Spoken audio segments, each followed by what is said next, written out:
Sometimes it is useful to roll all the equations of the important equations of the governing equations of linear elasticity into one single equation in terms of displacements. And this single equation, which is obtained by rolling into one the strain displacement relationship, the constitutive equation, and the equilibrium equation, the three sets of governing equations of linear elasticity. After we roll them into one, we get what is known as the Navier's equation. So we are going to derive the Navier's equation. It's not difficult.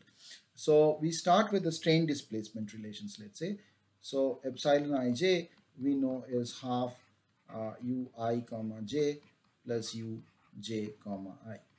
So once we have this, we can actually plug this in to sigma ij, which for a linear isotropic case is lambda epsilon kk delta ij plus 2 mu epsilon ij, which you get by just simply doing Cij kl epsilon kl, where Cij kl is lambda delta ij delta kl plus mu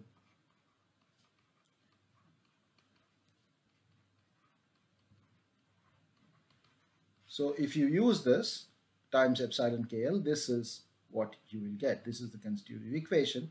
And now you can replace this epsilons and by the derivatives of u. So you get sigma ij equal to lambda u k comma k delta ij plus the 2.5 cancels out, mu times ui comma j plus uj comma I. So now, having got the stress in terms of displacements, now we take the equilibrium equation into account. This is the equilibrium equation, and when we plug this into the equilibrium equation, we have to calculate sigma ij comma j, which would be lambda u k comma kj delta ij plus mu ui comma jj plus uj comma ij. Okay, so this knocks off the j, so you will have delta u k comma ki plus mu ui jj plus u.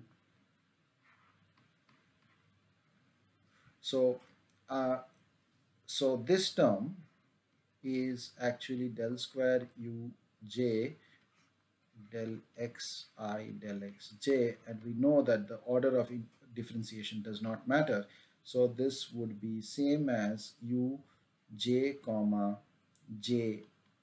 So I can reverse the j's and i's and write it like this. When you see that this term and this term are the same, so you end up with lambda plus mu u k comma ki plus mu ui comma jj, and then you have bi plus this, so you add bi everywhere,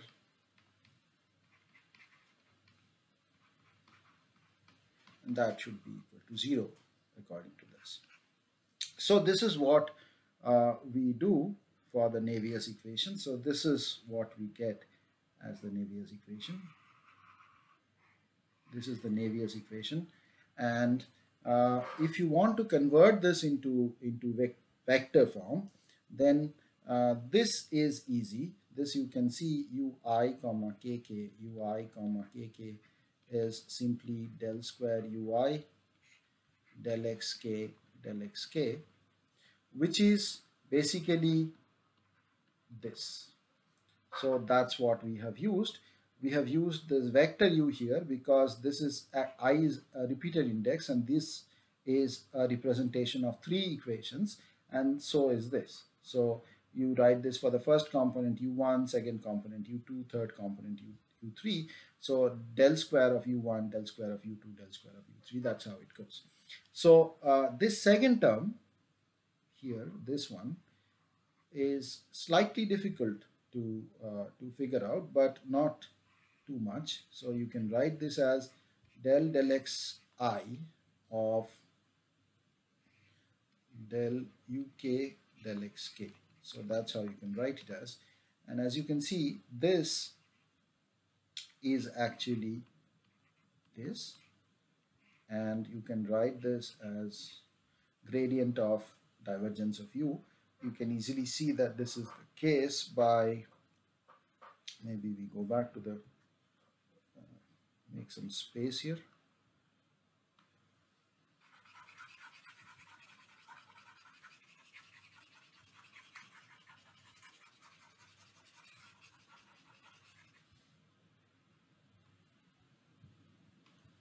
So we write del xi of del uk del xk. This is what we have, and we are claiming that this is this. So this means this is em del xm times del xk uk, right? So this obviously is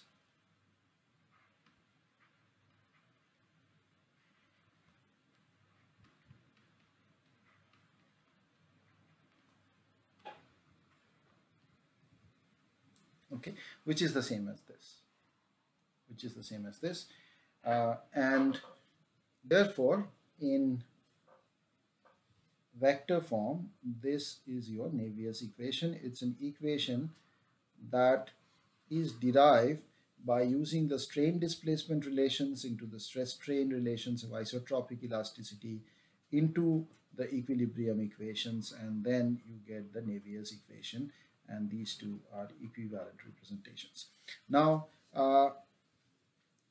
for those of you who are fond of fluid mechanics, you will see that the Navier's equation and the Navier-Stokes equation look quite similar, and they are supposed to, because both of them are expressions of the balance of linear momentum.